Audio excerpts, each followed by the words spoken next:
What's up, everybody? It's 7 o'clock here on a Tuesday, and that means we're live here in the Motor Stardom show. Myself, RJ Starcevic, along with my co-hosts here, Mason Maggio and Stephen Malazzi, as we'll bring them in here. We got a lot of things to talk about today. A great guest, Tommy Joe Martin. Some cool stuff to talk about with Stephen over here, but we'll get to that a little later. First of all, how's everybody doing?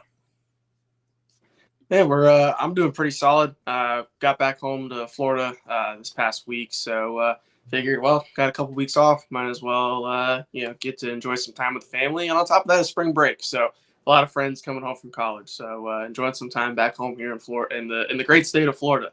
So in between time driving, so didn't have any calls to go race this week, so might as well have some fun in between.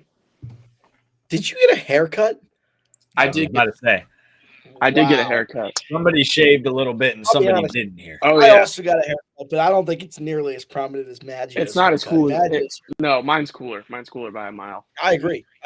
Hands down. Ladies and gentlemen, clip that, because that's something that me and Malaz finally agree on, is that my haircut's better than his.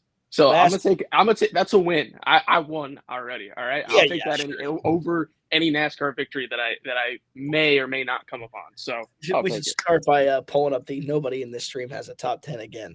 Well, that's here's the thing, is the guy that's going to be coming on the show does. Yes, so that is true. It only took one episode for that to change. So it's amazing what he's going to help the average finish of the show here. He's going to lower it significantly. That's great. Yeah, he's going to lower it in a good way. I guess it's raise it.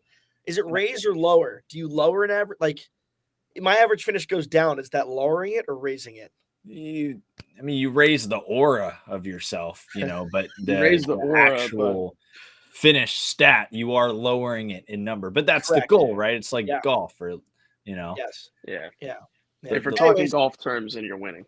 I'm doing good. I was in Charlotte all last week, and now I'm back home. I had law school today. That was miserable. I was at school from 10 to 6. Sped my ass home, grabbed the Wawa hoagie, ate some grub, just finished wrapping it up, and now I'm down here doing the new show. Doing the stuff, doing the goods, and it's awesome that we have our first guest on today. It's pretty cool for me to bring this guy on. Obviously, Mason drove for him last year as well. Steven has never met this guy.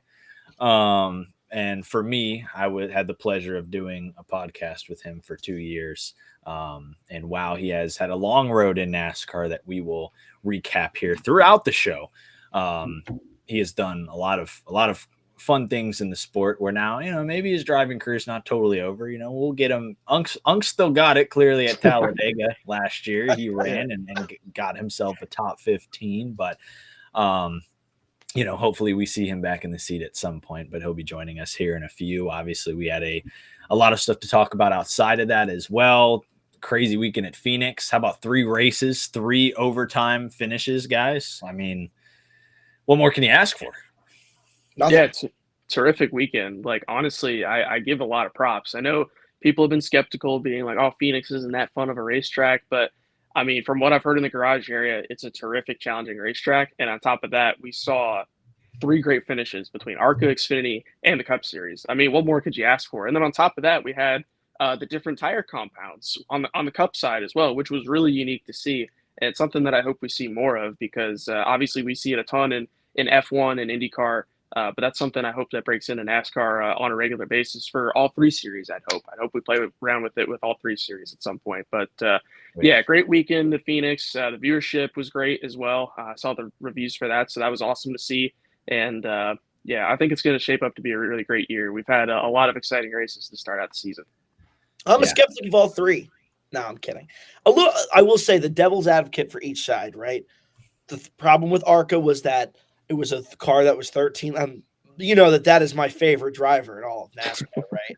Everybody knows my love of Tim Vance and how I feel about the G2G endeavor.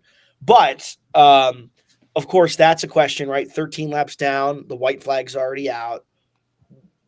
Why is the rule different than the other 3 NASCAR series where we finish under green in ARCA, but we don't in Truck, Xfinity, and Cup? That's weird.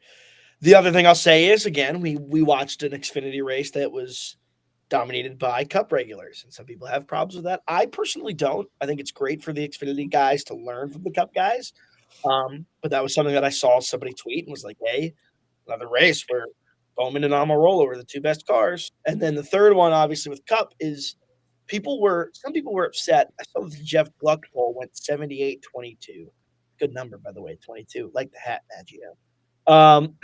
Some people were like, "Yeah, it was a great finish, but that didn't mean it was a great race." I thought it was super interesting, and I'm a big skeptic of option tires. I really am. I don't. I think it's not something that's traditionally very stock car. It's not very NASCAR. It's not very RMO.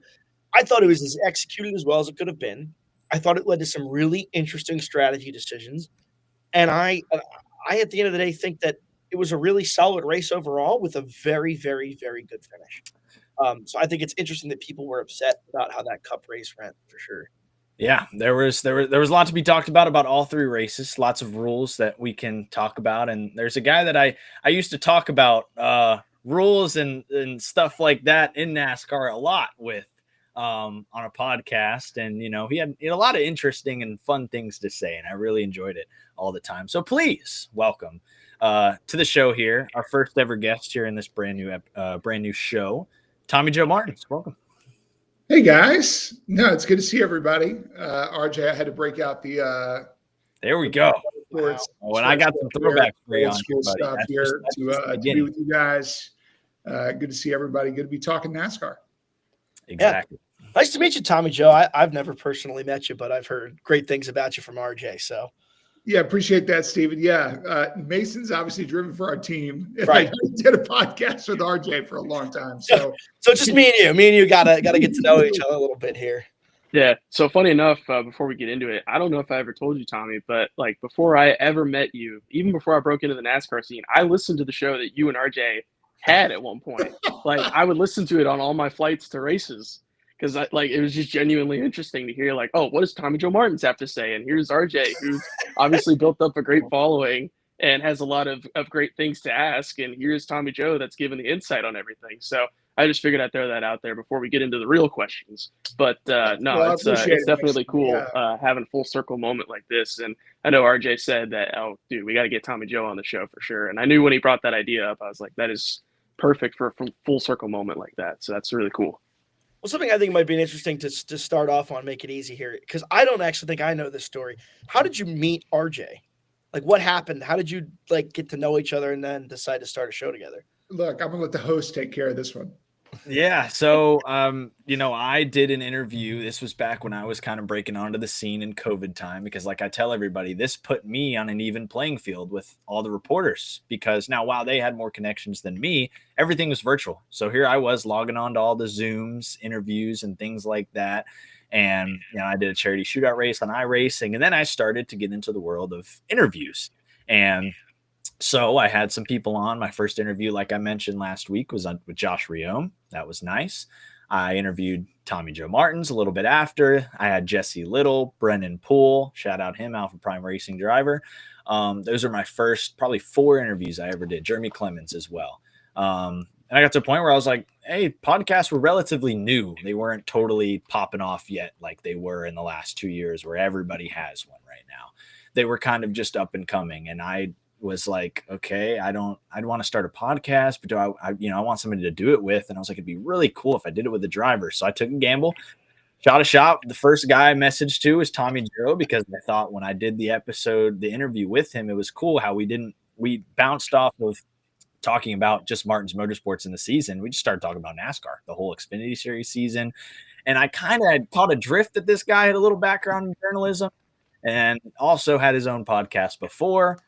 Sent him a message. He said, yeah, let's do it. We figured out a time and spent about 2 years spending every Tuesday-ish, Wednesday, Monday, sometimes times would vary, of doing the shows. And I think we compiled 50 or so episodes, together, 50 or 60. Really? I believe, looking back at it. It's like a lot now. Yeah, I know. The time flew by. But, looking back at some of the favorite guests that me personally, having Kyle Petty on was cool. I think I was able to do that for like episode 44 or something, a little, somehow made that work. We had Alan Bestwick.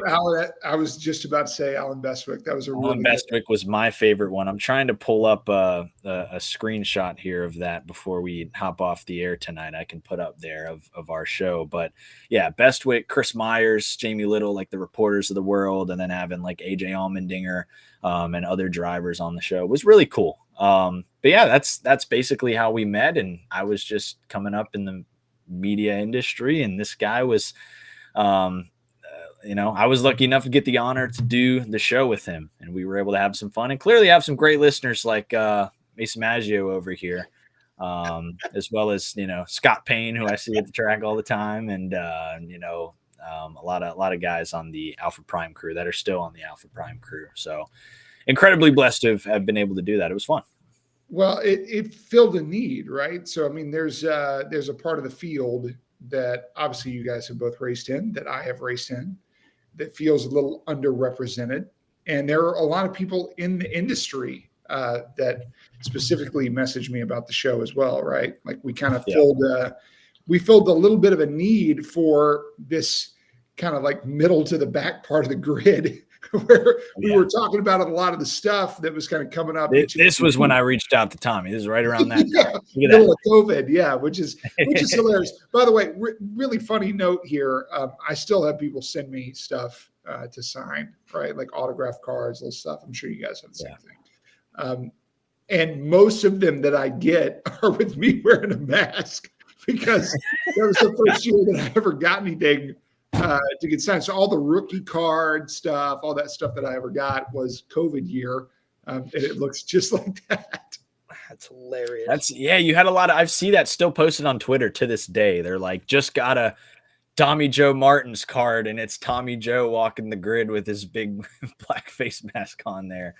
And there's a few, I will be honest, I do struggle sometimes to find some pictures of you that are not from 2020. Like when you filled back in for Caesar last year at Talladega, I was struggling. I had to dig deep to find something there. I won't lie. Yeah, this is what happens when you get old, by the way, buddy. It gets a little tougher to wind up finding the photos of you that look good. You guys all have that to look forward to. There we go. Great. Wow. You see a throwback. I'll be honest. That is significantly more damning to RJ than it is to This was when I had hair. So my hair is gone now. The slick back too. I was going to say, did you get the full slick back going on?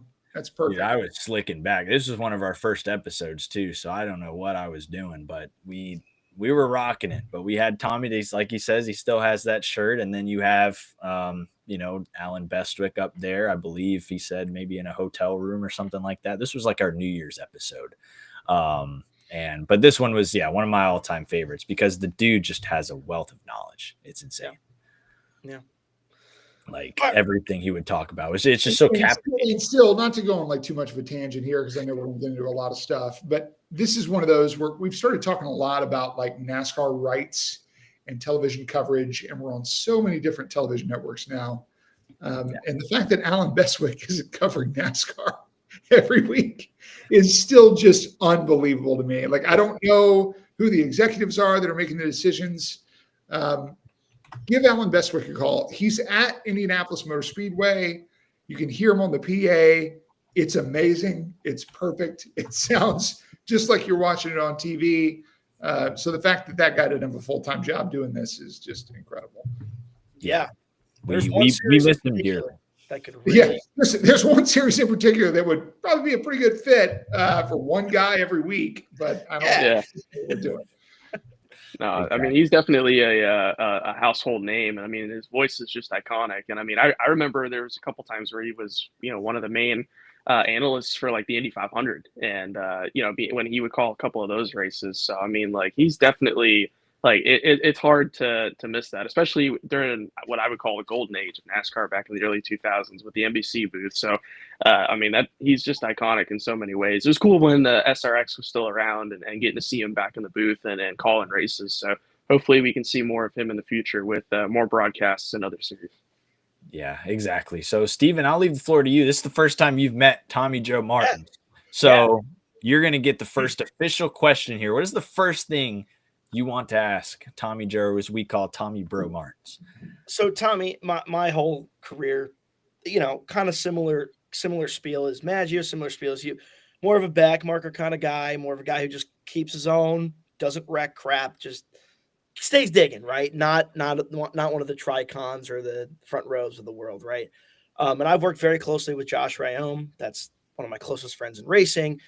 So for me, my big thing that I always want to know about it is the business side of racing, right? So I would love if you could touch a little bit on some of the challenges of what it's been like to expand from your own family-run team to a 3-car operation that is consistently, running in the mid-pack, and all of the adjustments you've had to make on the business side. Well, I'll tell you, the Xfinity Series is a little better place to do that than the Truck Series, which I'm sure some of the truck team owners would tell you the exact same thing. And a lot of that is just because of the business model that really revolves around prize money, right? So in the Xfinity Series, the prize money model is just a lot more money than it is in the Truck Series, right? And really the costs, even with some of the cost-saving measures that have happened in the Truck Series, they're just not stacking up, right? So for our series, the way that we operate our team, it's kind of a 50-50 model. A little more now on the sponsorship side. So probably like a 60-40 model as far as like sponsorship to prize money. Whereas in the Truck Series, it feels like now that has turned into like a 80-20 model, compared, maybe even more, right? So that just becomes like that's what you see turning into, Stephen. Like, oh, why does Tricon have 6 trucks? Why does ThorSport have 5 trucks? Why does Spire run 4 trucks? Well, because they're the only ones that can really afford to do it, right? So it's turning into now that series is just going to keep paring down. And I had a tweet a few weeks ago where I basically talked about how many organizations there actually are in NASCAR. And in a lot of ways, really, that was me kind of thinking through, like, who can actually afford to do this? It's really not many people that are doing it. But you're either doing it at scale or you're not doing it. And that was really the thing that shifted Martin's Motorsports into Alpha Prime Racing, right? I got a partner that came into the business. Mason has been a part of a few teams now that have gotten outside ownership coming in and kind of a rebranding of the team. For us, that happened in 2021 when I stopped driving as much at the end of that year and turned into more of an ownership and leadership role on our team. And that was Cesar Baccarella coming in, and we expanded to 2 cars. And then from that, we felt like we had a really competitive year. We expanded to 3 cars. We were terrible. We pared back down to 2. Honestly. And then we're like, we're doing pretty good. And then we got back to 3. And then we started off the beginning of this year, and we just have crashed every week. And now we're like, we run the race in Phoenix, and we're like, oh, we don't suck. That's nice. So like, it's from a scale standpoint, we've always felt like we can do what we're doing really more than anything on the business side. To me, it's the liability versus the certainty. So it's like when you guys, as young race car drivers, and you get a sponsor and you're like, I don't have a car. Where am I going to go? Where am I going to take this money, right? Like, who am I going to trust? It's a lot of the same thing that like anybody does as a consumer, right? Where you're like, there's a brand that I trust isn't going to screw me over. And the thing is like you guys are doing this with corporate sponsorships, and you're doing this with agents, and you're doing this with lots of money. I mean, thousands and thousands of dollars, right? You guys make those decisions. And so us as a race team, what we want to do is be a brand or a company that you guys trust to bring your sponsorship to, right? And we're doing the same thing, right? We're selling sponsorship, trying to get drivers in the car, but you guys also say, hey, do you have an open spot at Homestead, right? Just like what you guys did with me before, right, Mason? And it's like, okay, well, the reason you're calling me is because you probably trust what we're doing, that we're not going to put you in a bad spot, right? We're not going to embarrass you. It's going to be a competitive car, and you're going to be able to go out there and prove as a race car driver that you know what you're doing. And maybe that leads to more money, a better opportunity, and down the road, right? So like, that's kind of the basis of the business model, Stephen. It's kind of like, all right, what is our brand doing? And what I've noticed is as I've scaled up, it's harder and harder, just like any other business, as you franchise or do whatever. For us, it's race cars, but like the more you grow, the harder it is to guarantee the success, right? And that really just comes down to people. So like we've been really fortunate over the last few years. We've dealt with a lot of really good people. You bring in good people, you're able to guarantee the results a lot better. And that's really all our business is, really, in the grand scheme. Like there's a lot of money that goes through it. Wrecking is expensive.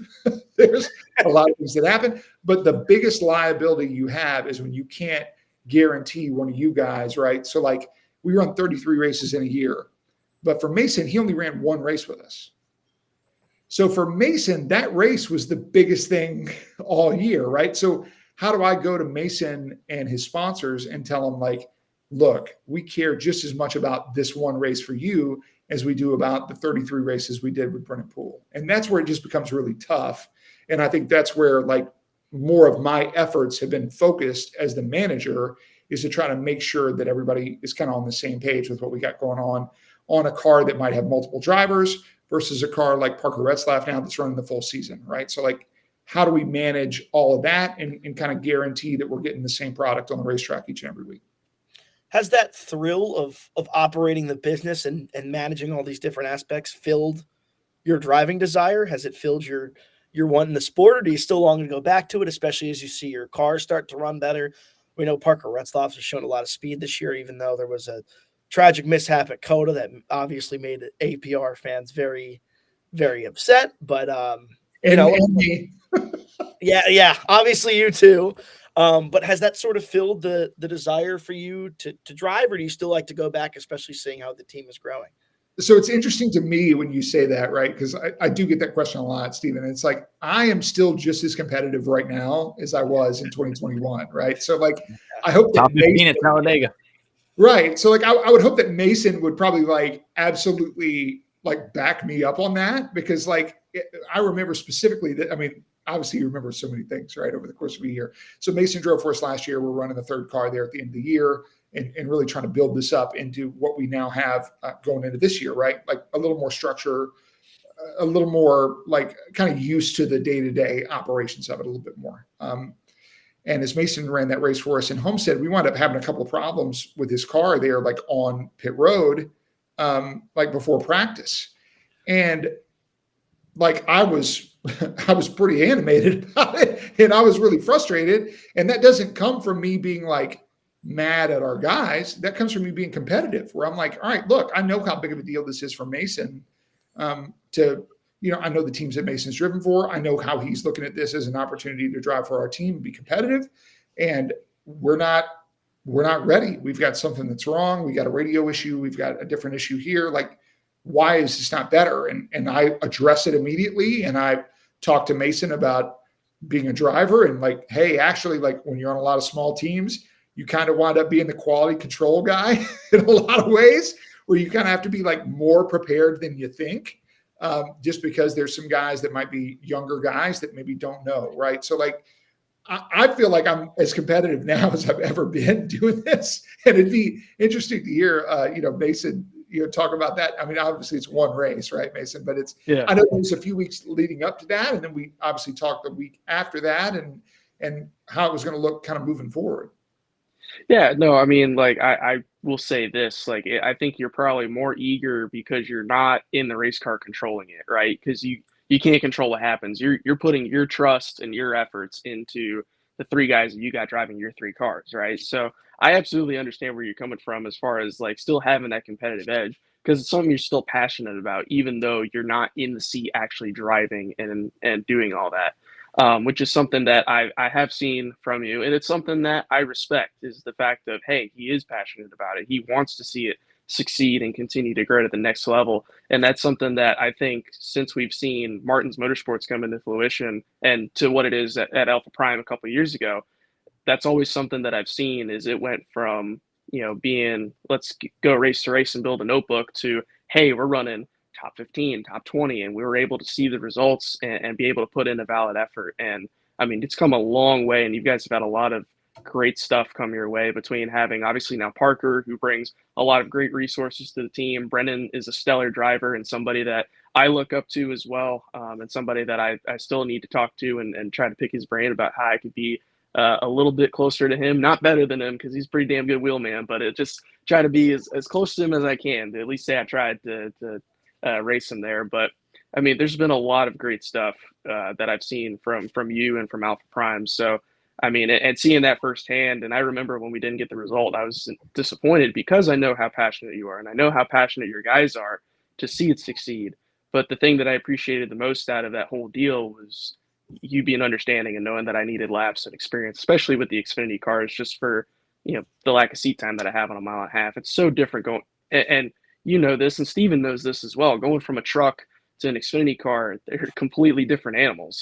So having to learn that and get the seat time and get the experience, there's a lot that I took away from all of that. And it's something that I truly appreciate, was just getting to work with you and your guys and having the resources and the opportunity to continue to learn and build a notebook. So yeah, absolutely. I got nothing but good things to say about APR and my experience over there. And, I want to continue to see that flourish. But I do have one question though. Do people get Mason Massey confused with me or vice versa?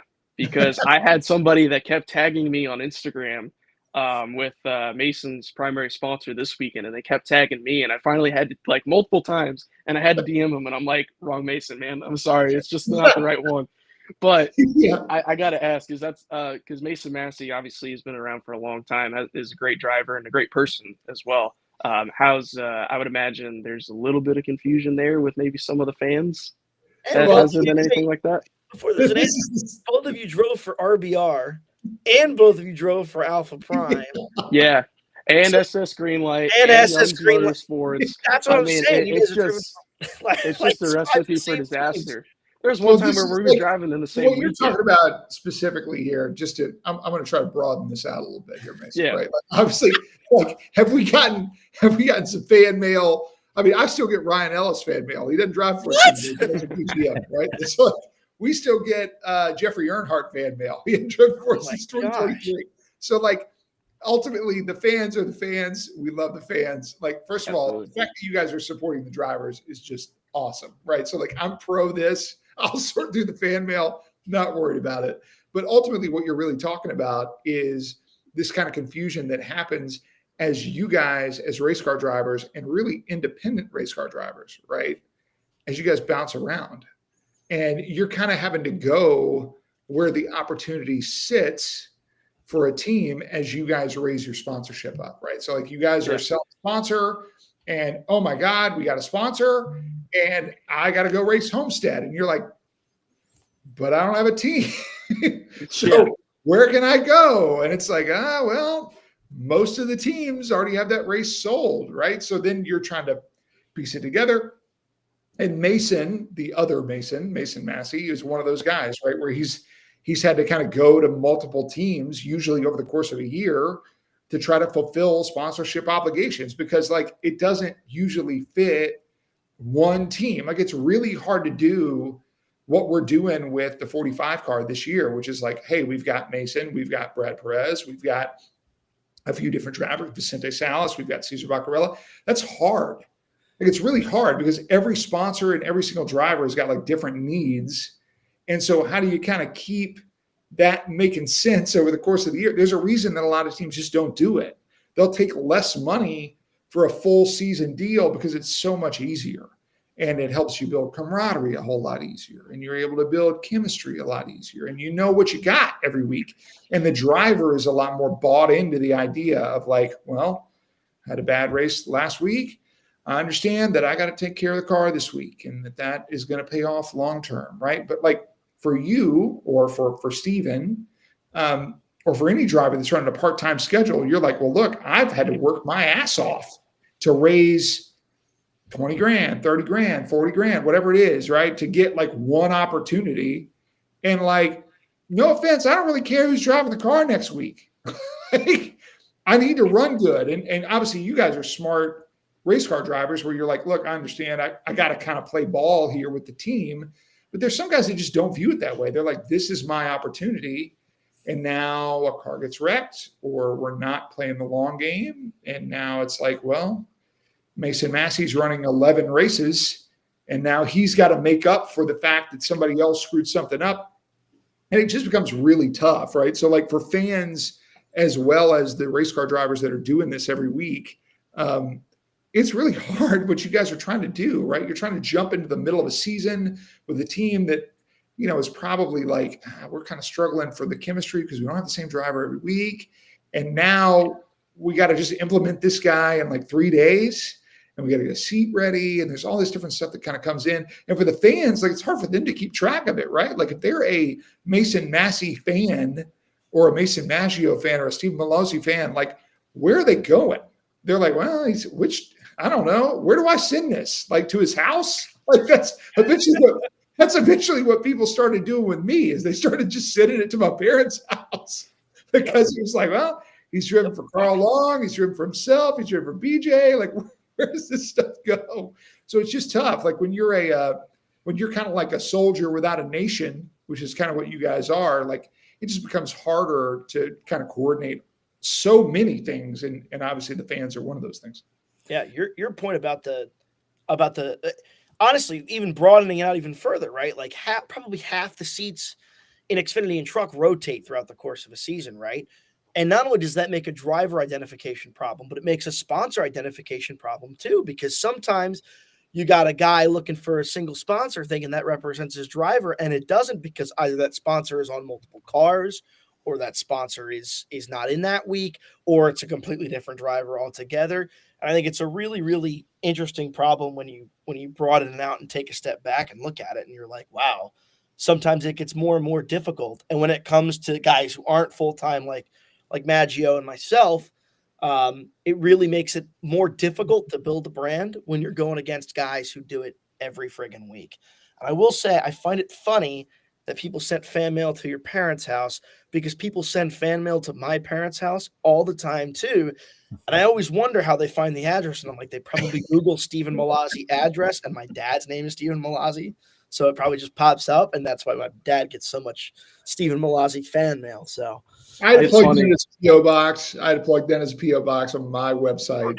I'm still shocked. I mean, I don't think I've really driven very much in the last couple of years. Yeah, like I've really driven only a few times, and I'm shocked every time I see my dad. That's one of the first things he does is like hand me a handful of fan mail. So big shout out to all the people that are still repping Tommy Joe Martins. I'd like just to kind of circle back around here, Stephen, before we go to the next thing. Like, obviously, I love racing cars. It's something that I've cared about my whole life. I was a driving instructor at Ron Fellows' place for 7 years. Just had a ton of fun. Drove for a lot of different teams. I love racing cars. Like, I love it. I don't care if it's the 38th place car. My job is to finish 35th. That's my job. Like, and I care. And like, I just love driving race cars. So do I want to do that? Yeah, of course. And yet I know that this is a sponsorship game, right? So like, as I'm sitting on the other side of it, just when I made that decision in 2021 that I need to step back a little bit, it was really to like get my family out of this business a little bit. They had obviously invested a whole lot to even give me the opportunity that I had. And I really wanted my dad to be able to recoup, and my mom and my sister and my family to be able to recoup some of the money, which like Caesar coming in allowed them to do that. And really, then I just focused on like, what's the best for the business? If the best thing for the business was me to drive the car, great, I'll drive the car. If the best thing for the business was we need to sell a ride, a sponsorship, a driver, multi-race deal, full season deal, whatever it was, that's it. And I think like, as Mason said, like I've now got a different perspective on this, right? From having been outside of the car now for a long time. And obviously Mason can't tell when he's in the race car, but like I've got all 3 cars on the radio, and I am going up and down the whole time, man. Like I'm not stopping, because like I want to know everything that's going on, so that hopefully that 10,000 foot view of our business and our race team as a whole allows me some perspective that maybe the people that are up in it all the time, it doesn't give them, right? Like when you're just worried about like, oh my God, we got to make this race, you maybe not seeing the bigger picture thing. You're like, actually, you know what? Here's the thing we could have probably done different, right? So like Mason being in the car, he's focused on one thing. And so me being outside the car, I can go up to him afterwards and be like, hey, this is really where the race shifted, right? Like, because when you're driving the race car, like that's all you're really thinking about, right? Like everything that happens on the radio is just the truth to you, where you're like, hey, we got to do this. You're like, okay. You don't know, at least the best drivers that I've worked with have kind of been that way, where they're just bought in. They're not necessarily being like, I don't know. But as a person that was on a lot of really small teams and was dealing with really weird circumstances, right? Which like you guys have too, right? Where they don't even come up very much anymore, where you're like running scuffed tires, or you're like, hey, we got to run this car 3 weeks in a row, or some kind of weird shit. Oh, I know all about that, Tommy Joe. Yeah, but it's all about it. That really doesn't come up as much as what it really came up kind of during my time in the Xfinity series, or the Nationwide series when I was running it. Like that was like that was half the field. It was like, hey, by the way, we got one car. You're like, we're starting a team. We got 3 cars. You're like, yep, and one of them's a speedway car. So we basically got 2 cars. Yeah. So it's like you're running, like when I drove for BJ McLeod, I drove 1 car like for 20 weeks in a season. I ran the same car like 19 and 20 times. So that's just a weird situation to put people in. So like I feel like it has put me in a really unique position now as a team manager. And as a person that has literally driven the cars that I'm handing off to someone like Mason, where I'm like, hey, look, I kind of know what this thing does, and I kind of know realistically what we should expect based on the field and everything else.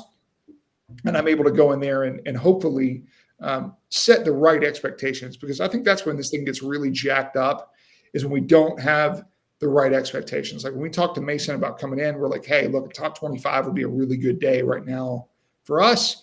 And we finished wherever we finished. Mason was like 29th or 28th or whatever. Something like that. Yeah. Right around 30th or whatever like that. And we're like, let me tell you where the race changed. It was right here. Yeah. And this was the difference. And we did like a debrief on it. And we went down and talked to the crew chief and the engineer. And we're like, hey, this is where it probably changed and all that. And hopefully we get better, right? I mean, that's the goal, is that it doesn't really matter who the driver is, no offense. But like as a team, we have to get better every week. It doesn't matter who's driving the race car, right? And as a play caller in the NFL, you got to get better calling plays. It doesn't matter who the quarterback is. So like what's going on with our team and how do we get better each and every week? Yeah. I also think it's super. Last point I'll add, and then I think RJ's got a question that he wants. I always think it's super interesting to talk about the past of the Xfinity and Truck series, right? And honestly, even Cup a little bit too, but more so Xfinity and Truck, because you look at a car that's a 32nd place car today in Xfinity, and it was probably 15th to 17th, 18th place car 5-10 years ago, right? You look at trucks today, the entry list in friggin' Vegas, 19 out of the 32 trucks going to Vegas are from Tricon, Thor Sport, Front Row, McAnally, and Spire. And it's like, those are all major teams with major backing or even support from a Cup level operation. And it's like, when you're operating a business that's growing from the ground up, how are you supposed to compete with that kind of stuff? And you have to kind of grind through it and sort of go through what you were describing, where each week it's about getting the team better, right? No matter who's behind the wheel or no matter what you have going on externally, it's always about growing. So that's really interesting perspective. Great answer. Really appreciated that. RJ, what do you got? Well, because I want to say this, RJ. Look, I've cut off RJ a lot in my life. Yeah. What you're talking about right there in the truck series, that is a little unique, right? So like what's going on there, you get like 25, 24 trucks that are owned by like 6 owners. Yeah. And 2 of them are Cup teams. Yep. That is weird. Yeah. That is really weird. And you would say, like, is it good? Probably not. It's probably not a good thing. In the Xfinity series, we're racing against Cup teams. Yep. Great question is why are we doing that? Like, I have been against this for a long time. I have not, first time on the record saying this. I don't know why I'm racing against Joe Gibbs in the Cup series. Like, Joe Gibbs has a budget as a company of $180 million. Yep. They're not too worried about their Xfinity program. Like, it's not really that big of a deal, right? So, like, our budget when we were a 3-car team, and I can tell you because I just did our taxes, it's pretty eye-opening. We spent $7 million to run 3 cars. And like, I know that, and that includes the prize money. So like, you say, well, we're a 3-car operation. Well, Joe Gibbs was a 3-car operation and they had $180 million. Yeah. Yeah. So it's just weird to compare those two things, right? So when you talk about expectations and how do you get better every week, we're not racing against Joe Gibbs. We are, and we aren't, because we're not really trying to race against them. We're racing against everybody else, right? I want to beat all the people in our same ballpark. And then when we are consistently doing that, let's start looking a little further ahead, right? So like, let's look up there at the front. What are they doing? We want to know, right? We want to be competitive. Obviously, I feel like we've shown we can do that with the 4-car and with the 44. I mean, last year, Brennan finished 16th in driver points, right? So you got to sit there and say he was on the playoff grid all year, right? And that was independent team, no additional funding coming in from motors or sim time or any of that. Completely independent team, highest finish in the series. And yet, we also understand you start kind of running against the glass ceiling, right? Where you're like, this is probably like as far up as we can probably get until we almost like double our money. Right. And so like, I think there's, oddly enough, man, there's a lot of pride in that between our team, right? Like we had an engineer that was on the 44 team last year that took a job at Gibbs, and he's the lead engineer on the 18 car for William Sawalich. You would think that I'd be like, son of a bitch. Can't believe you left. and in reality, for Peyton, I'm like stoked. I'm like, dude, this is awesome for you. What a compliment to our race team, right? What a compliment to Brennan Poole. What a compliment to Frank Kerr and everything that those guys did last year, that you have a team at that scale that's like, you know, I know we have about 200 employees here, but actually we got to go get this guy from Alpha Prime, which is just awesome. Like, what a compliment, right? So like for our guys, we're trying to teach them how to be really competitive at a really high level. And when they're able to do that, they go get the rest of the opportunities they're going to get for the rest of their career. And like for the two of y'all, I say the same thing, right? Like you can only be judged based on the opportunity that you're given. So like nobody looked at our engineer and was like, oh, really all you did is finish 16th. It's not even really that important. It's like, no, they were like, well, actually, that's incredible based on the resources and the opportunity that you guys had. That's awesome. Of course we want to bring you in. And what do you know? He's like kicking ass and doing great. So like that to me is a compliment, and it's a compliment to you guys. When you overachieve, people do notice it, right? Like it doesn't matter what scale team we're at. They're going to notice the people that are overachieving. Yeah. Exactly. And before we get into RJ's question, I apologize, but I think great. RJ doesn't matter. RJ just hosting off. I got a video ready. We'll look at that. But I mean, to Tommy's point too, I think probably it's even more rewarding now just because of how competitive the two series are between Xfinity and trucks. I think now more than ever, right? I mean, it's as strong as it gets. So when you do push above that weight limit, like it is 100% noticeable, because like, I mean, from front to the back of the field, everybody is fighting their butt off, whether that's for a top 10 or a freaking top 30. It doesn't even matter. I mean, it is so competitive now. Mason, let me tell you who notices. They're race car drivers. Because I can tell you right now, as Marco Retzlaff drove up to 11th this week at Phoenix, and he's passing the 21 car and the 16 car of Colleague, and he's passing a Gibbs car, and let me tell you, those guys are racing them very different than the guys in the middle of the field. It's because they know in the moment, they're like, shit, this is making me look pretty bad. Like I'm gonna just pin this down on his door, and I'm gonna make it really hard. And look, there's a lot to be said about just racing hard, but do they notice? Yeah, of course they notice. When the Alpha Prime car is the one making the pass on them, they're like, this is making us look like crap. We got to really throw a big change at it, right? So like in the moment when you're the guy behind the wheel of that, absolutely, like they notice it. The guy in the comments just said exactly what I was thinking, which is Retzlaff is a friggin' wheelman, man. I can drive. You see it every time he gets in a race car. That kid knows what he's doing. This is why we're in a good position as a company, as a racing company, NASCAR racing company. So if you think about this, like truthfully, You go, how many guys are like truly like cup level guys? Because without really throwing a lot of shade, there's 36 people that are racing in the Cup Series on any given week. Yep. How many of those 36 would you say are like, no doubt, 100%, these people deserve to be in the Cup Series? We're not even going to question it, right? 25, 26 guys. Like, but it's not 36. And like, of those 10 that are debatable, I would say that as a racing company, we are lucky enough to have two people that you could absolutely throw their name in the debate, which Brennan Poole and Parker Retzlaff, 100%. We have full confidence that those guys should be or could be racing on Sundays as an alternate, like no doubt. And we've seen Brennan race on Sundays. Parker's now gotten a chance to race on Sundays. He's literally pushing Kyle Busch to a win at Daytona. Burton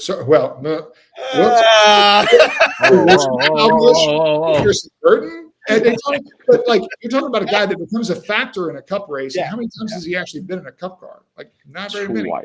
Yeah. So like that's pretty crazy. Like that's a person that's just insanely talented for such a young age, right? So like obviously like all of this to say like that group of people that get to race on Sundays, there's a lot of reasons.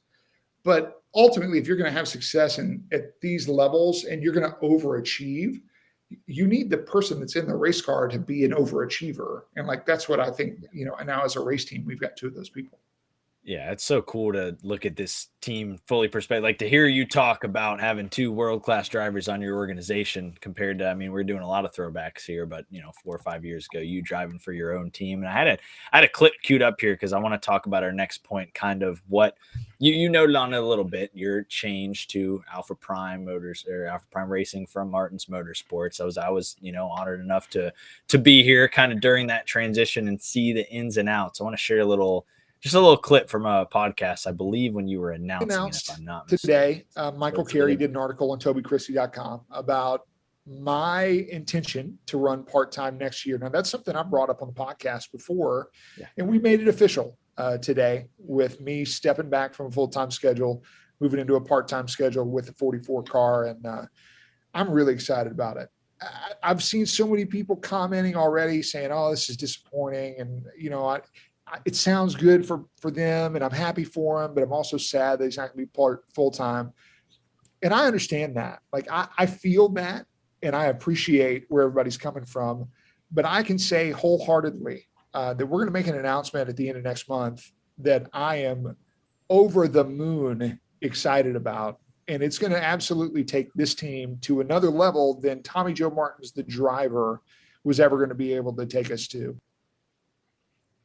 So would you say that announcement, those big stuff you did, took your team to the next level? And what was your thought process during that time? Because I mean, you kind of just explained it about you going from a driver to a team owner, you wanting to do what's best for your team, your parents, everything like that. So many factors went into it. We know about Caesar coming to you about the deal.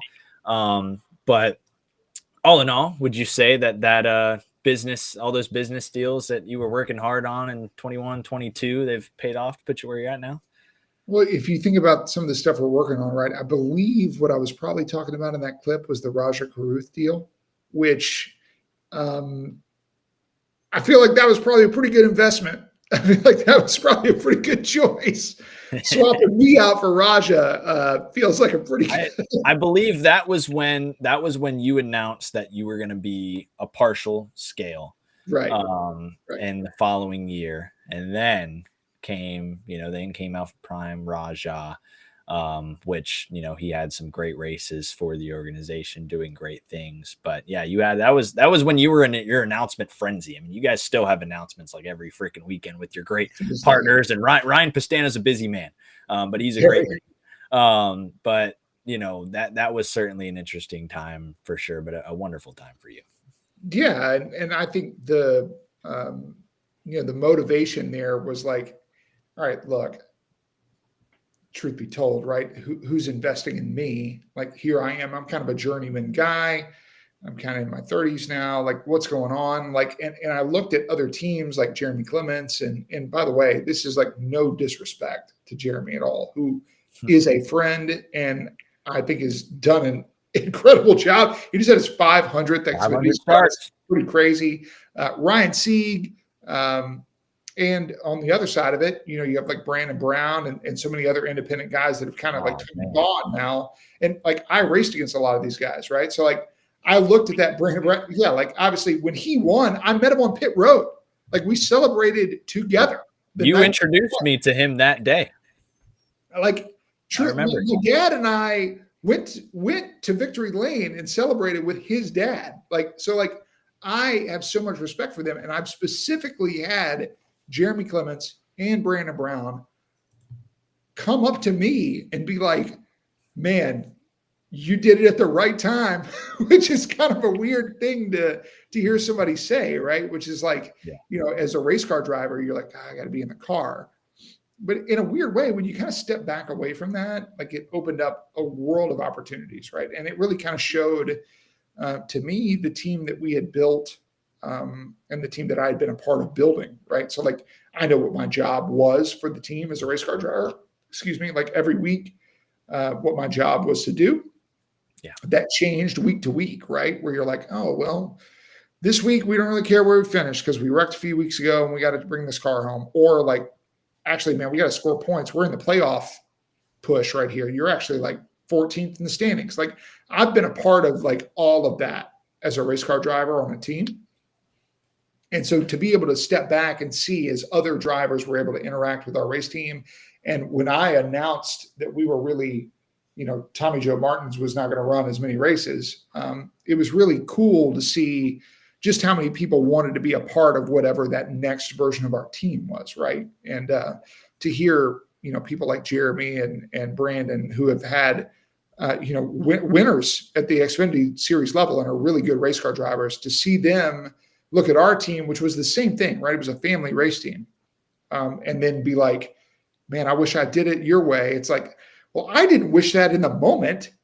But now, as I'm getting a little older here, I'm like, well, maybe I did probably the right move at the right time for us. And it's allowed me to kind of move into a different phase of my career and affect a lot more young drivers and mechanics and kind of give more opportunities to more people. And it's very different, right? So it's like, I think in that moment when I see that with me, like I see the excitement that I had for everything that was going on with Caesar and Raja and all these deals we were putting together behind the scenes, because it was the first time for me, right? And now, having done it for 3 going on 4 years of kind of making these deals and making all this stuff happen, I still feel like I made the right decision. Yeah, and I would have to agree. And I want to pull up this picture here real quick because I just found it and I wanted to put it on here, the show. This was part of when you were going through, this was when you debuted the new Alpha Prime car. And now I think you're kind of knowing where I'm heading with this, because we had AJ Allmendinger on our show a few weeks later. This, I know, really grinded your gears. And Stephen Mason, if you guys, do you guys know what this photo is referring to? Oh yeah, no, I remember it because that's Raja. I've known Raja for a long time. He was telling me a lot about that as I was watching it. He was there. So, yeah, I remember.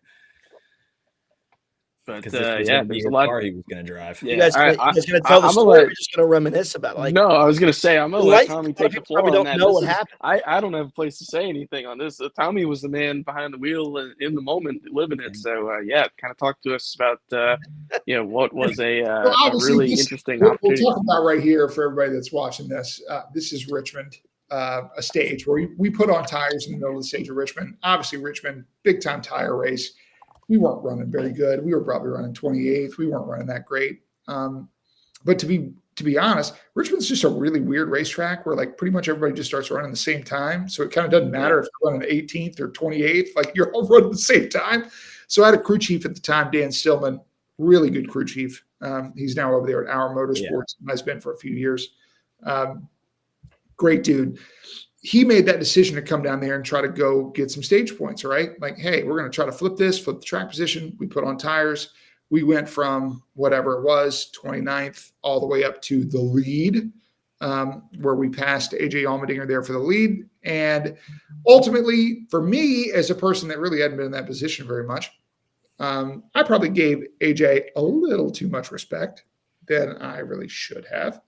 and allowed him to kind of hang around for a while when really I should have just shut the door on him a lot earlier than I did. I think I passed him with like 6 or 7 to go, and I probably should have just like slammed the door on him, taken the line away from him, and been kind of over with it. But AJ, watching back on this clip, did a lot of kind of crafty stuff that I wasn't doing. I was using all the racetrack. Guys on older tires were like cutting the racetrack off, running halfway down the straightaway, like doing a lot of kind of cool stuff that honestly I wasn't smart enough to do. And as we kind of got into lap traffic, right, I noticed a lot of the same guys that I race with every week weren't really giving me a lot of respect as far as like, oh, let's move over for the old 44 car. Like, no, they were racing the crap out of me. What do you know? It's because they were racing to stay on the lead lap, interestingly enough. And that was the first time that I'd ever been in that position, right? So we were catching lap traffic. I caught up to David Starr. I had kind of sealed off AJ and was pretty much pulling away, like going into turn 3. But I was going to catch David Starr at kind of a weird spot. Wasn't sure which way he was going. I decided to try to pass him on the outside. And he immediately just like threw a, 3-story block on me, like literally just moved completely off the bottom, like put me almost into the wall. I backed out. AJ was able to kind of squeak to the inside, wound up making the pass there for the stage win. Ultimately, did this matter very much? Yes, it did. It actually mattered a whole lot because AJ Allmendinger was pitted right behind me on pit road. So now, well, congratulations, man. You just won that stage. You get the playoff point. Really excited for you. Now you're blocked on pit road, bro. Sorry. Hate to break it to you. I'm coming right around you. And so, like, I did a bad job on pit road, like getting into my box. I blocked the crap out of them. Now they got to back up. They wound up losing like 8 spots on pit road. Do I feel bad about it right now? Absolutely not. Don't feel bad at all. AJ, I hope you see this. Don't feel bad at all. Chris Rice came over into our pit box, threw the food off of our table, like insulted half our crew, basically said, get that shit box out of the way. So like stand-up guy, like really love that about Chris Rice. Like I'm sure he's really changed a lot in the last few years. He definitely hasn't. So like ultimately, like, yeah, so that all happened because of this. And then ultimately, sad to say, we got spun out on the next restart. and then because we got put back further in the pack, and then wound up eventually putting the tires on the wrong side of the race car. So I drove off in the corner and just absolutely killed the wall and killed that car. So that is 411 was that chassis, and we still own that chassis today. It is still out racing. So for Alpha Prime Racing. But so when I see that, that was the first time we had ever put Alpha Prime on a car. First time we had ever had it on a race car. And ultimately, David Starr, right, who blocked the crap out of me. In the moment, I was very upset. Then later on, I was like, oh my gosh, okay, well, I'm sure he didn't even know I was there, right? Like this was just a mistake. Nope. He went on a podcast and was like, yeah, I blocked him because my spotter said to block him, which is like, hey, jackass, you're going to get the lucky dog, dude. Like, let me pass you. And he came up to me later and was like, man, I'm sorry. I didn't know that was you. They just said the leader was coming. And I was like, oh my God, bro, did you actually like block me? So, anyway, the next week I spun him out at Bristol and I don't feel bad about that. Nice. Nice. I was going to ask you if you didn't touch on it. Do you remember what happened? Because this race happened before I was ever in the industry. I had done a summer internship with RBR, and that was it. I had no driving, nothing at all. And I remember watching this and thinking, holy flip. And I don't think I said flip. I was watching with one of my best friends, Noah, who spotted for me my first NASCAR race. I was like, you told it. Yeah. To be clear, I was trying to pass him clean, and then he tried to like come down in the middle of the corner. And I just said, I don't care. I'm staying in the gas. So whatever. This was also the year that David Starr wrecked Noah Gragson, right? That is true. It is the same. Yes. David Starr was on a tear that year. Yeah, I'm genuinely curious, considering you drove for the guy that owned David's car at the time. What was the conversation with Carl Long like? I can only imagine how animated that could have been between the two of you. Carl actually came up to me after Bristol, after we spun him out, right? Like in the moment, and I'm telling you, like I really didn't go in the corner with an intention of spinning out David Starr. Like I promise, because I've driven for a lot of small teams, right? Like I'm not trying to like wreck somebody. It's just, was I going to be super nice about it? Yeah. No. And then he winds up spinning out. And ultimately after the race, Carl came up to me and was like, well, I kind of understand why you did that after last week. And I was like, well, first of all, I wasn't trying to spin your car out, but if you're asking me for an apology, I'm not sorry. So it all kind of worked itself out. And Carl and I are still good friends now. Well, that's good. Yeah, that was a funny turn of events because I don't know if TV, I don't think they'd gotten that live. They just caught to it when you guys were done spinning. But I think they'd gotten a replay and everyone was sitting there. I think people were starting, were trying to figure it out. But of course, me being a Tommy Joe Martin's co-host, Alpha Prime follower, I was like, he got him. I really didn't go in there like I'm getting him back today. Like, no, I just, we were lapping him and he came down the track. So that's what we're about. Gotcha. Well, yeah, that'll certainly happen in big time auto racing. And so obviously we have reached the 8 o'clock mark here. And honestly, me and Tommy were very famous for going over on a lot of things. That's for sure. And so I do want to end at, obviously I want to field the room here on final questions, but at least my final one. Personally, I put this up earlier. Obviously, last year we noted on it. Cesar Baccarella was not feeling well. This time it wasn't the stomach bug. He didn't have some weird food before the race, which I joke with him every time I see him that he needs to, watch what he eats before the races. That happened in Daytona. Shout out to Stephen Parsons. But here, Tommy took over for him and got himself a nice little finish in that race. Kept that pink car all clean. When are we gonna is Tommy Joe just the reserve driver role now, or are we ever gonna get? Somebody asked in our Instagram chat. There's been a handful of questions, but one of them was, is there ever gonna be one more Tommy Joe one-off, or are we ever gonna get a Cup Series Tommy Joe one-off in the future? Well, all right. Yes, there probably will be another one. To answer the short version of it, is it scheduled? No. It is not. It's not like I'm circling the date that's going to happen. I think that's just going to be more circumstantial, right? Just like what happened last year at Talladega, which you talk about racing like an owner. Your boy raced like an owner during that race. Really took it easy. Finished 13th. Not a scratch on the car. We actually sold the car after the race. Didn't even have to replace the wrap. Incredible. So like top shelf stuff here from your guy. We had bought that car because we had wrecked it Daytona. We run 13th with it at Talladega and then sell it back. So like pretty great, pretty good stuff. But ultimately the Cup Series stuff, that's a whole other discussion, RJ, because I am not approved to race in the Cup Series. Oh, I saw this on Twitter. Yeah. I am not approved to race in the NASCAR Cup Series. This kind of became a little bit of a point of debate for some guys. It is really not that much of a point of debate for me. Am I disappointed by that? Yeah, because I did have Carl Long, who asked me to drive his race car at the Charlotte Coke 600. I was obviously flattered by this. I think it was really more of a statement about how Carl couldn't get anybody to drive his car. Like, no offense, but like nobody wanted to drive the 66, right? So like, you're like, well, I'm going to go out here and run last. Nobody's really trying to sign up for that. And at the same time, for me, I was like, well, I've never gotten to race in the Cup Series. It would be cool to be able to do this, one time before I, kind of like fully retire, right? Like it was kind of a bucket list thing for me, right? So kind of went through the process of that and what it would look like and try to raise a little bit of sponsorship for maybe what would be like a little bit of a limited, schedule in the Cup Series. I had a lot of people that supported me over the years that really were into the idea. So I think I was able to raise a little bit of money for it, but ultimately I wasn't able to be approved. And the reason why was they told me that I didn't have enough success at the lower levels.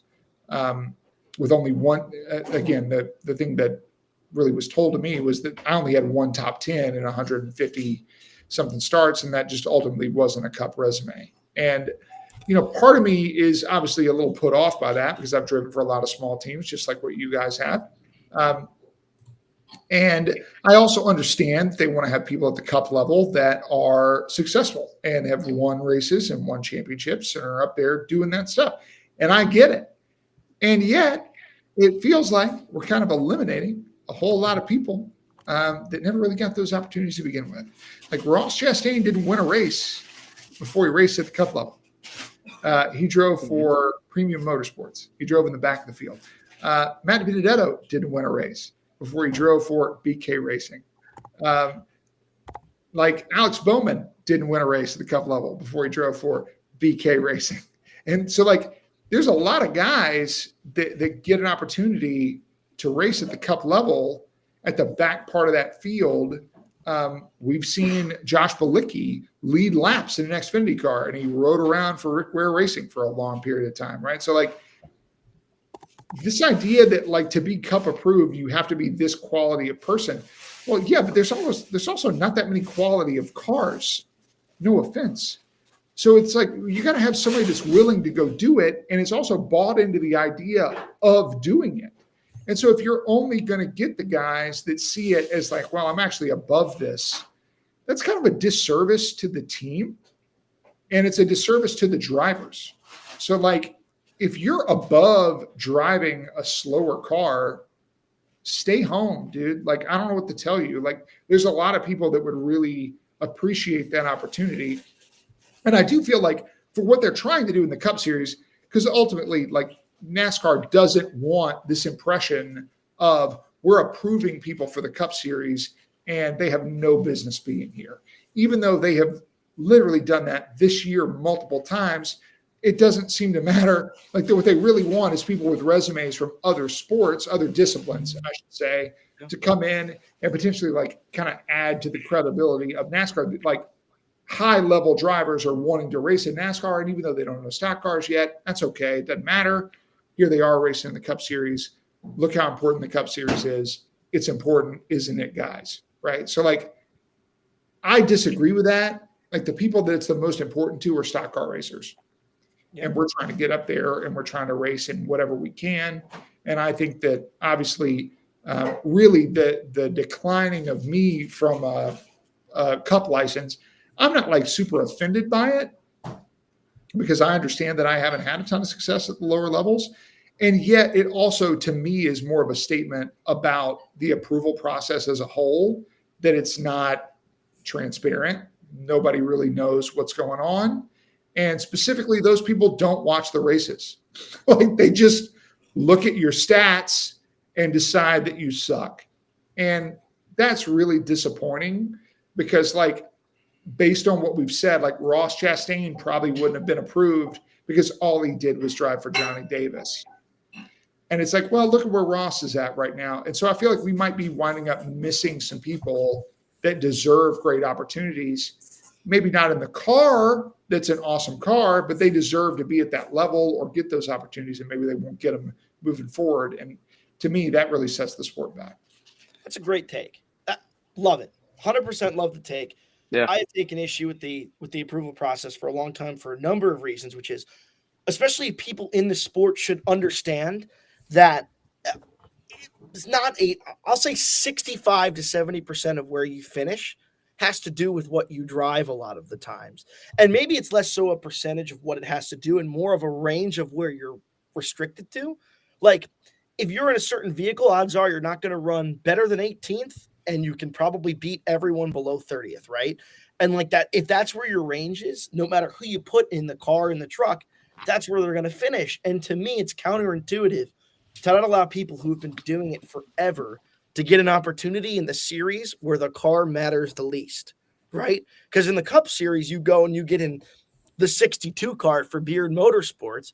You actually can run up front in that at Daytona no matter what happens. Or we go and we see certain cars that are part-time with the right driver run up front all the time in the Cup Series. And like, I don't know, it does definitely frustrate me too.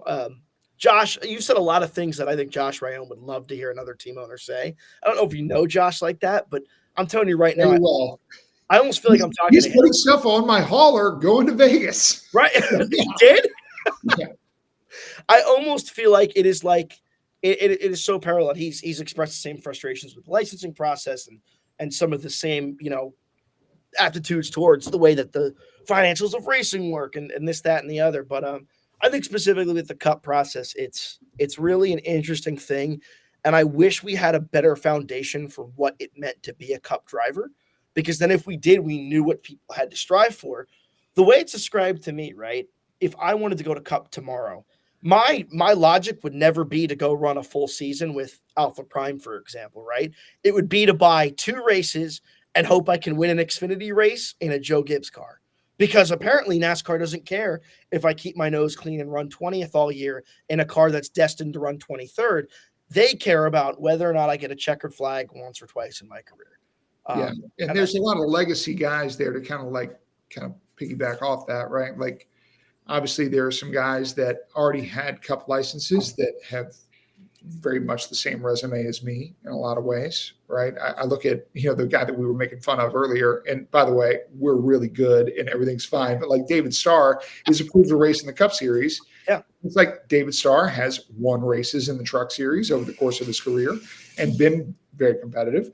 And at the same time, when you look at his recent success, like, he put his resume up against my resume, not a lot different. And if you walk through the garage and had the same conversations, everybody, well, if he's approved, why isn't Tommy Joe approved? Right. Or the same thing for Josh Bilicki, or the same thing for Garrett Smithley, or the same thing for like a lot of guys, right? But it's just the era that we came up in. And this is where the confusion lies, for a lot of people and a lot of the drivers, right? Like, I know that Brennan Poole is approved. I know that Parker Retzlaff is approved for the Cup Series. I think both of them should be racing on Sundays. So this is not me talking about like a jealousy for myself. It's not. It's like, okay, but why though? Like, what is the reasoning here, right? Brennan raced in the Cup Series before. So does he just naturally get approved moving forward? Or what, right? Like, what was the reasoning behind it, right? Because I think both of them are absolutely qualified and should be out there. But what is it on paper that's making you say 100% yes? Yeah, I mean, I would agree with you, Tommy, and you brought up a lot of good points that I can agree on. And it's tough for, guys that have similar resumes to yours that are trying to get into that cup level, even if it obviously not with the biggest teams in the world, but very similar equipment as far as the running order. But it's hard for, like, if you have sponsors that want to take it to that next level, to go to the cup level. I've had, potential sponsors that have asked, can we go cup racing? And do I think I'm ready? No, I'm not. I'm going to be honest with you. I'm not ready to go to that level. I feel like I've been in this sport for almost 3 years now, but I still feel like I'm very much a rookie, no matter where I go, whether that's a track I've been to twice or never been to before in any sort of car. But I mean, it just limits for the guys that have been in the seat for a long time in, that mid-pack equipment that can go and do a respectful job in Cup, but will never get that opportunity because of the restrictions. And I know NASCAR's been, and several other drivers that I know that have driven the next-gen car have said it's just so drastically different that nothing can prepare you for it other than going and doing it. But at the same time, there's also a lot of drivers that before the next gen car came out got approved with little to no experience at times in the Gen 6 car. But they were grandfathered in because of their past Cup experience. Like you said, like a David Starr, a Garrett Smithley, a Chad Fincham, guys that I have a ton of respect for, but it's like, man, where does the consistency lie? Because you look at Helio getting that opportunity at the Daytona 500, never driven a Cup car, never even driven an ARCA car. But yet we're going to let him run the biggest race of the year. While I agree he's got a superstar status and he deserves to be in a NASCAR field, I don't think putting a guy that has never driven a stock car ever going to the biggest race of the year is the right way to go about it. Because driving different race cars, they all handle different. They all react different. I feel like if you give people the right amount of time, they can do a good job and know when they can get in a Cup car, kind of what to expect to an extent. But at the same time, the same question that you've drawn up lies. Where does the consistency and where's the fine line in trying to figure out who is going to be a Cup driver? and being able to get to that level. Just what's the goalpost? Like, just tell me what do I need to get to do that? And specifically, if it revolves around my finishing position, that's a really weird thing to ask me about, because like truly we are now in these top 3 series of racing, in the Truck Series, the Cup Series, the Xfinity Series. A lot of this is dependent on equipment, just like what Steven said. So if it's just going to be the counting stats, okay, well, I guess we just got to all get our checkbooks out in a very different way here to get those counting stats. And so that to me just becomes like this weird thing that we're all aiming for right now. Helio, obviously, you're talking about a guy that is a world-class race car driver. And yet, if we were just going to judge him on the stock car racing side of this, where you say, well, he is a world-class driver, that is why he was approved into the Daytona 500. Okay, well, let's take a look at those 3 races that he ran in a stock car that weekend. He wrecked in the ARCA race until Lance Faulty got wrecked like after the race was over. But everybody did. And then he wrecked in the duel, and then he wrecked in the Daytona 500, right? So he wrecked 3 times. So it's like, all right, well, I know for a fact if Tommy Joe Martins was approved in the Cup Series and I wrecked, I would no longer have Cup approval. Like, no chance, 0%. We would get no benefit of the doubt for that. So that just feels a little weird. And it's something that I've brought up to a few of the officials kind of like as a whole, right? And as I've talked to some different race car drivers that don't have the resume as they try to drive for my team or in the Truck Series or whatever, I'm pretty candid about it. Where I'm like, just to be clear, like, you're not in the position where you're going to get the benefit of the doubt, right? Like, so Steven, you're in a position where if you spun out, it could have been a tire blowing out. It could be whatever it is, right? Mason's in the same spot, right? You guys just don't have the resume. So now all of a sudden when a mistake happens, and it could be a crew mistake, the impression to the viewing public or NASCAR or the series at large or whoever it is going to be, well, this guy sucks.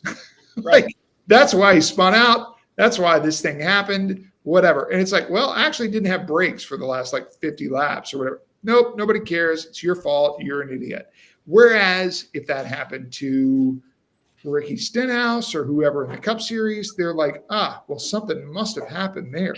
And so it's like, well, okay, why are we not giving the same level of credibility to any person driving these race cars, right? So if you wanted to make it just brutally hard to be approved in a NASCAR series, I think all of us would sign up for that and understand that okay, well, this is the game we're playing.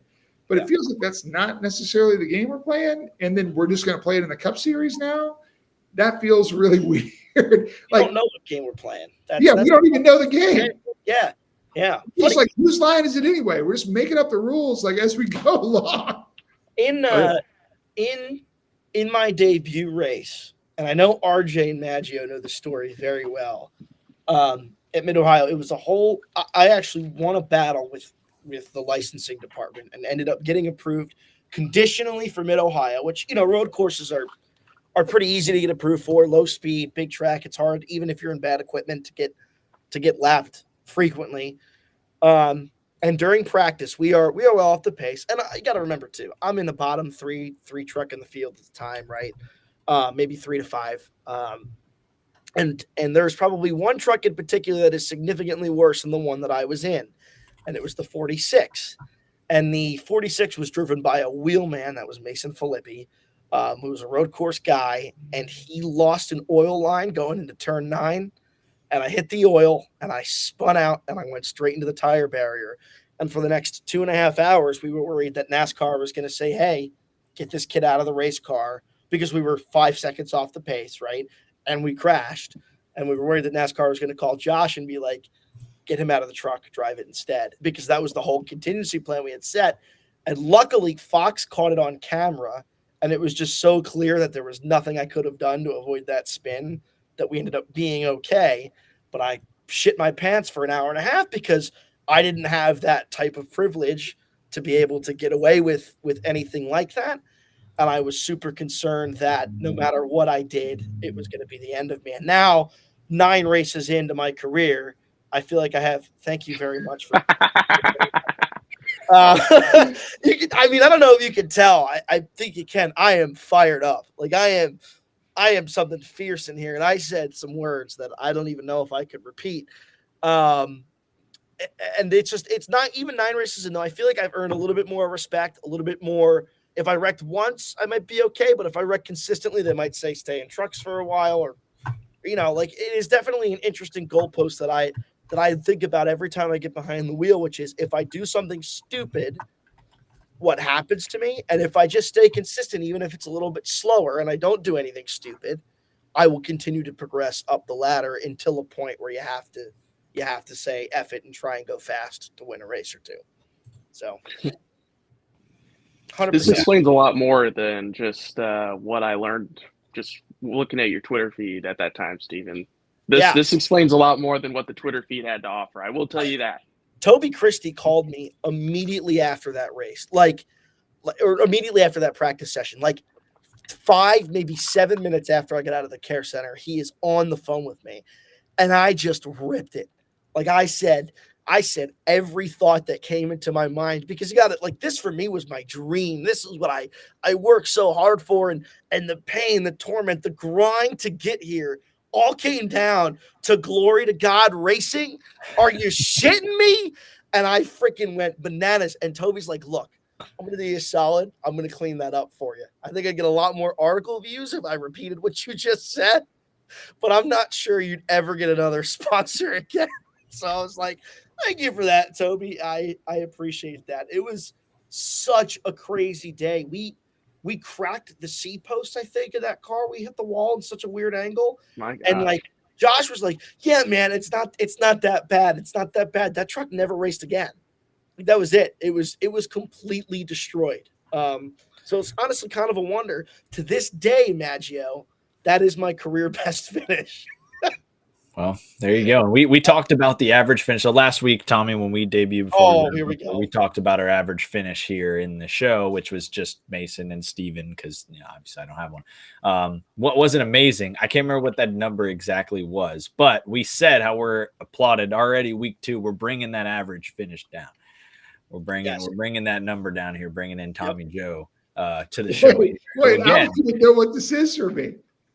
Oh, it's better than mine.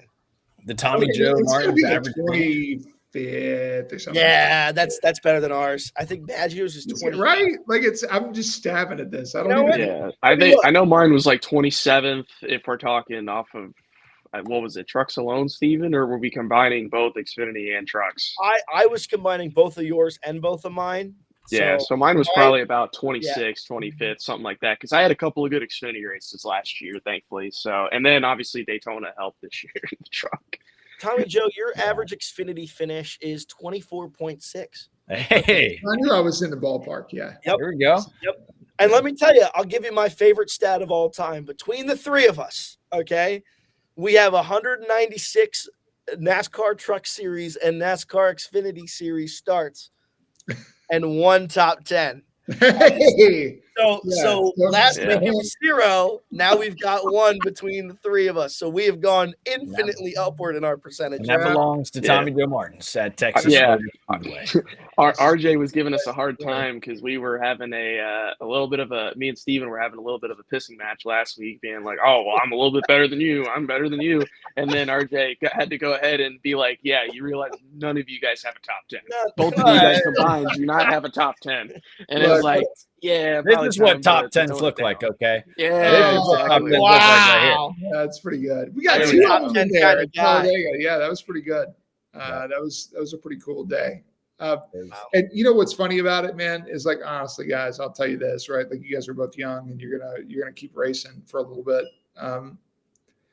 When I got the top 10 at Texas, we had been running so good at the back end of 2020. We had made some personnel changes, and Frank Kerr, that guy doing the Coors Light shirt, had come in and helped us a lot. And man, you talk about just a legend. I mean, just an absolutely incredible mechanic and crew chief, and is still with our team today, right? So, I mean, with the same cars, same driver, same pit crew, same crew, and you changed a couple people at the top of it, and all of a sudden we went from running 31st every week to I'm running the top 15, right? So, like, it's pretty remarkable what people can do. And he's one of those guys that showed that to me. And in that moment at Texas, when we got the top 10, I didn't even really enjoy it that much. That's what's so weird about it is that we talk about that one top 10.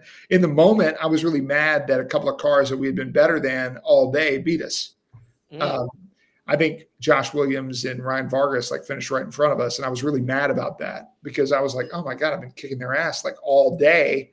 And then we ran the same motor the next week and it blew up in 20 laps. And it was like, oh, well, that might have had something to do with it. I feel like I was kind of wide open the whole way around this place. But it's in the moment, right? I didn't enjoy it as much as I probably should have, right? So for you guys, my advice, as you're young racers and you're moving forward, you don't know how long you're going to get to do this. You don't know if it's going to be your last start. I would tell you, I didn't know that I was going to race at Talladega last year. And it was a while before that, before I'd been in a car, right? So you don't know when the last moment is. So just as you're out there doing this, I started the last couple of years of my career to really, in the pre-race, I would just take a little bit of time to just kind of sit, on kind of the ledge of the race car there before I actually climbed down in it. Just take a little bit of time and try to enjoy it, because specifically, as RJ's brought up in this podcast, I knew when that time was really kind of getting shorter for me. I made that decision, but I still raced the next year, right? And I still ran another race the next year. And so you kind of bounce around a little bit, but you don't know when the last one is. And for you guys, as you're trying to, keep going, just enjoy the opportunities you're getting to go do this at this level. There's so few people that even get an opportunity to do it at this level. And for you guys now to have kind of proven yourselves a little bit to kind of be the type of people that are going to keep getting opportunities, even if they're for smaller teams. There's just not many guys that even get to say that, right? So I enjoyed that was me at BJ McLeod and at Carl Long, that I was a guy that they trusted to put in their cars each and every week. And then when I did my own thing, the fact that I even had the opportunity that I had, I really tried to soak it in there at the end of it. And I say that and still didn't enjoy it in the moment, right? It's just, you got to make yourself enjoy the small victories a little bit more. Yeah, I will say that's that was the one thing that I was able to take away from my experience driving for you and for Caesar, was you really just told me just to enjoy it, and even if it's not the greatest opportunity in the world, just to still find a way to have fun with it and just try to make the most of it and achieve whatever goals for whatever team I was driving for, to try to make them achievable and try to have fun with it. So you brought up a good point there, and that is something that was probably the biggest thing for me that I was able to take away whenever I did that race for you at Homestead last year. Yeah, what I try to remember for me that makes me feel whether I go out there and run 38th or whether or not I go out there and finish 20th or whatever, whether I meet my goals or don't, whether we blow up or whether we have a great race and avoid a lot of wrecks, it doesn't matter. We are sitting in this, not including you, RJ, because you're just a guy.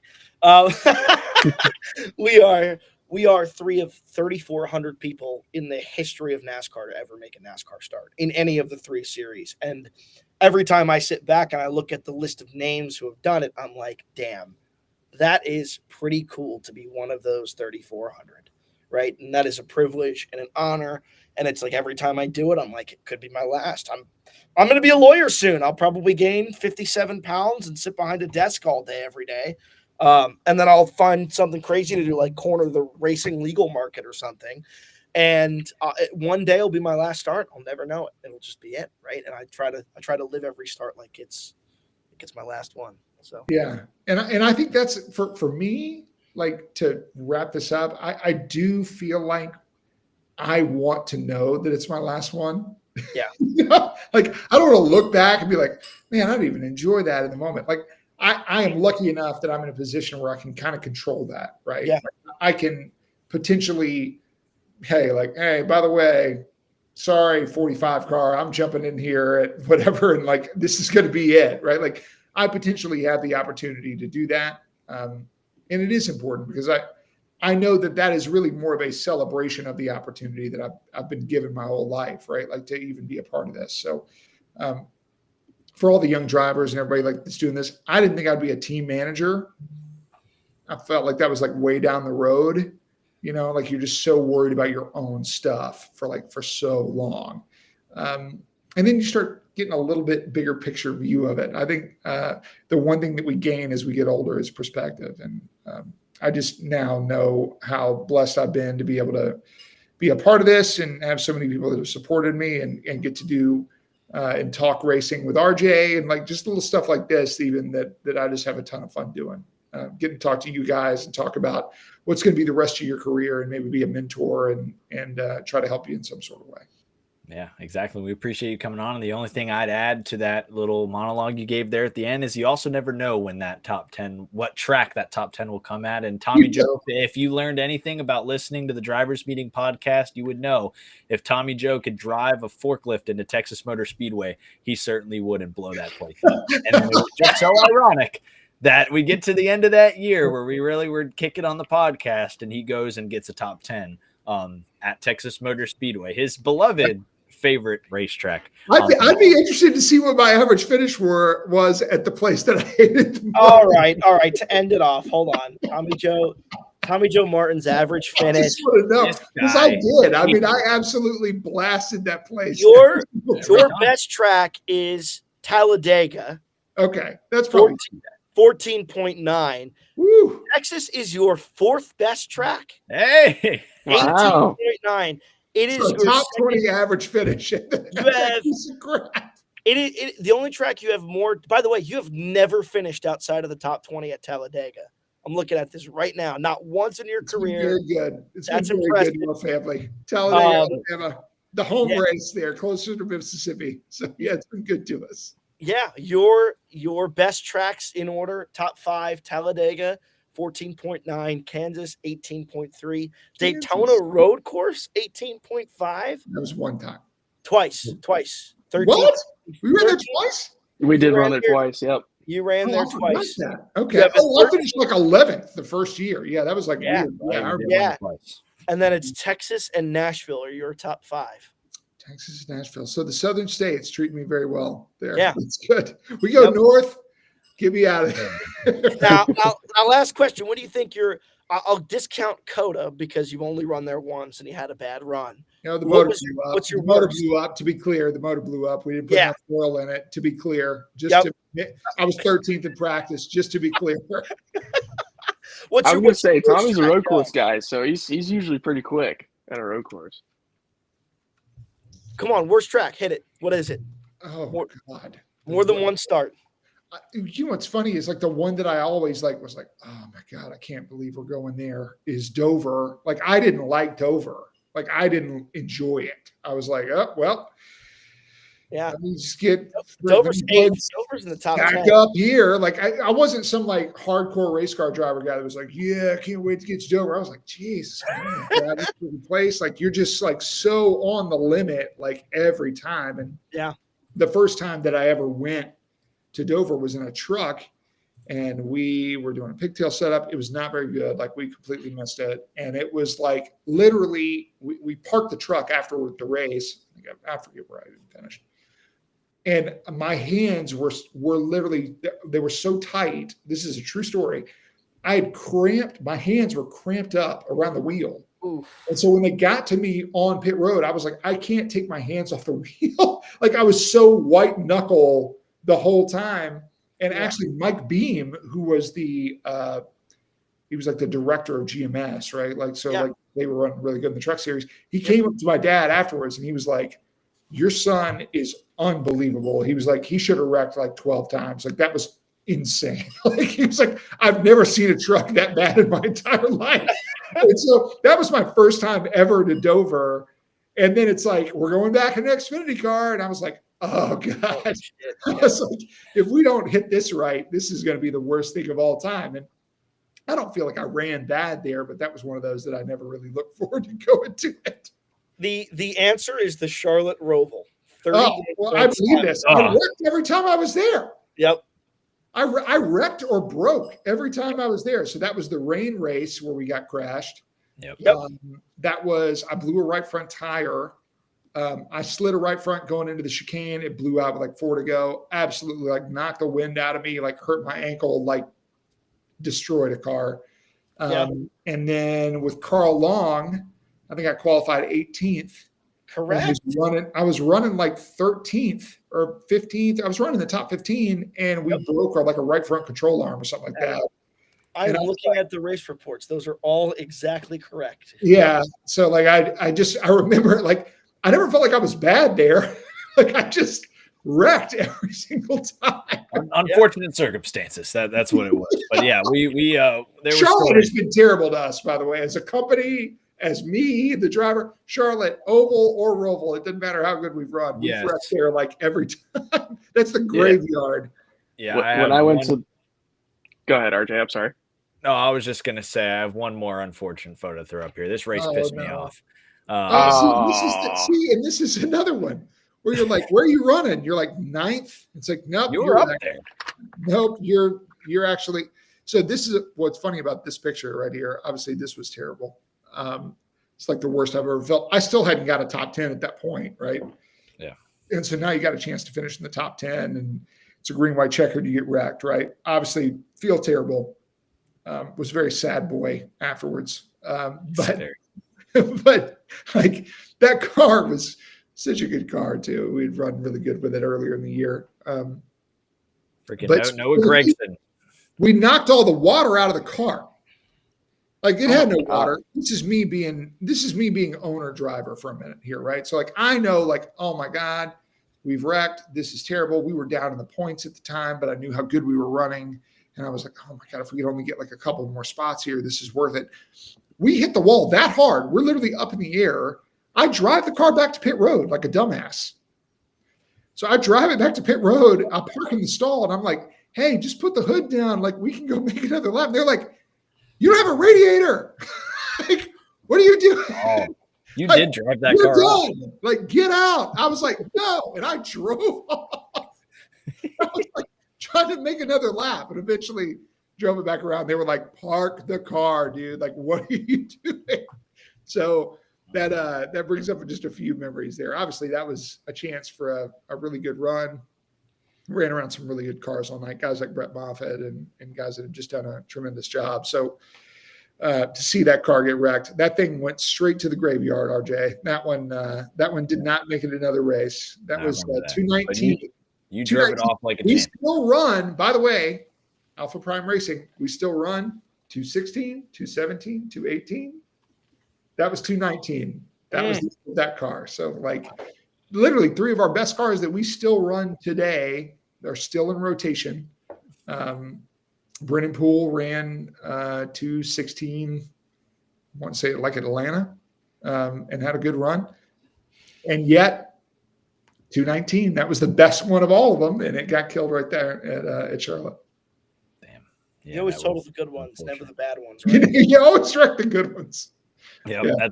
That's always how it works. But Tommy, thanks so much for coming on here with us. We will certainly, I'm sure at some point down the road in the season or when we approach the Ole Miss football season as well, have you on here to talk all sorts of stuff. So thank you so much. Obviously, this was great to reminisce, talk some NASCAR and CW if you're looking for another guy. Tommy Joe Martins would love to join your NASCAR coverage, I'm sure. It would be a tremendous asset, although they have some amazing people working there. Oh, gosh. The coverage has been great, guys. And thank you so much for having me on. We got the best racing product, and it's fun to be talking racing with you guys. Yes, for Xfinity is the best. Tommy Joe, have a tremendous night. Thanks for coming. Thanks, boys. All right, and that was Tommy Joe Martins for Alpha Prime Racing. Me and Tommy, like I said, when we would do our shows, we could either rifle off a 50-minute episode, or we could rifle off a hour and 39-minute episode, man. So I bring us back here because I do at least, we've been going here for a while. There's a lot of things we're going to touch on down the road. I do want to touch on at least one thing before we hop off the air. No. Stephen Morgan is back. I'm red in the face. Kind of like that picture where I'm very red in the face too. We are so back as a wonderful graphic here made to represent Las Vegas, as he will be back in the race car with Stacking Denny's, as well as a lot of other great partners, I'm sure, that help come together. and put this together. So, Steven, any remarks before we hop off the air about this opportunity back in the saddle, first race of 2025, Young Brothers Racing at Vegas, another track that you have not been to? I mean, obviously, thanks to all the guys, right? Thanks to Jordan and Nick over at Stacking Denny's, and thanks to Greg and Ryan over at Win the Race. Thanks to Josh. Thanks to everyone for giving me the opportunity that I'm very excited to have. Thanks to FRG for making that graphic. I think it's pretty sweet. Although 2 on the roulette wheel is black, not red. I'm good with it because the red really makes everything pop. Yeah, I'm excited. I'm frankly a little nervous. Like this is my first true mile and a half, right? I've done St. Louis, which is a little different because it's a little smaller. And I've done Pocono, which is very different because it's a big ass triangle. And then after that, it's Martinsville, it's Bristol, it's Mid-Ohio. So all very different racetracks for my starts. And this is my first real cookie cutter. And I've heard it's rough. I've heard it's bumpy, but I'm excited to get out there and give it the good old Milage try. Yeah, that's what they say. The good old Milage try. Mason, I know you were giving some tips about Las Vegas. Is there anything there's plenty of tips Mason can give me. God dang it, Steven. Why? Yes! Where does this stuff come from? We almost made it off the air. I thought we were going to have a great, clean show. Family-friendly audience. No, of course not. Well, we can't have nice stuff anymore. But besides that remark, no, I mean, to your point, it is very bumpy. I ran an Xfinity car there, or attempted to qualify for an Xfinity race there. It was supposed to be my debut, but we were, I think, 800 or 500 short making the field. But no, I mean, Vegas is a very bumpy track. It's fast. 3 and 4 is very, very fast. A lot smoother than 1 and 2 versus 1 and 2 is actually really bumpy for whatever reason. No matter what lane you're running, it's just pop, pop, pop on the base of the truck or the car or whatever you're driving. So, but no, 3 and 4 is very fast. It's going to be a fun experience. You got obviously Josh is a great mentor, has a lot of laps there. So obviously you got a great coach and a great mentor to get some notes off of and kind of get an idea of, and then just continue to have some fun, man. That's what it's all about at the end of the day. Like Tommy said, just kind of enjoy it, learn all day, and complete all the laps and be able to, come away with that's the weird smile that you have on your face a lot of the times when you get out of the truck. So, or have to say something funny. So, no, I'm excited for you. Vegas is a very fun place, both on and off the racetrack. So if you need to, Malaz will gamble your sponsorship money, and try to double it for a couple other sets of tires, if need be. But yeah, he's gonna. From the sounds of it, he's gonna bet on black. So we'll have to. I'll try to help out in any way that I can. But I'm no gambler, so that's whatever happens. But if Josh needs me to be on standby because you lost all your sponsorship dollars trying to double it, then I will be on standby. Okay, sounds like a plan. But when it hits, just know I'm buying you out of all of your rides. So wow, there we go. Street. Either I win or I lose. Full season. Right. Malaz walked out of the casino with a full season at the South Point. A man can dream. Tommy Joe just told us about what that cost at Alpha Prime, so I'm going to figure that out right now. Yeah, you might want to ask RJ for his phone number there. So yeah, absolutely. He's a big numbers guy. So we the Instagram live group chat chat is breaking down Steven's joke from about 5 minutes ago. So that's when you know it's time to wrap up here on today's episode. So we will be back next week with a guest to be named shortly. We will have that announcement out to you by the weekend. It's going to be a great weekend in Las Vegas. We're going to have a lot to talk about after, especially some guy who's going to be driving. So thanks to everybody for tuning in. Good luck to Steven this weekend in the saddle, and hopefully we'll see you all in Miami as well. So